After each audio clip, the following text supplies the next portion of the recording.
I'm Kenzie. I'm Amanda. And we're here to show you how to use your Pinnacle Hemp product. Today we're going to talk to you about our Delta 9 THC gummies. They come in 3 different sizes. Each gummy is 10 milligrams of Delta 9 THC. When you are dosing, if you haven't taken these before, make sure you start small. You can take a quarter or a half of a gummy and see how that affects you.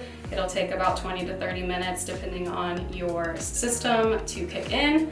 To use these, you just grip at the perforated seal,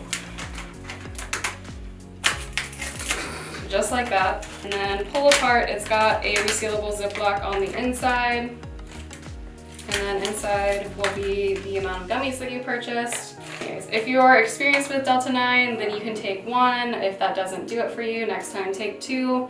Of course, it's all up to your own tolerance and how you handle these.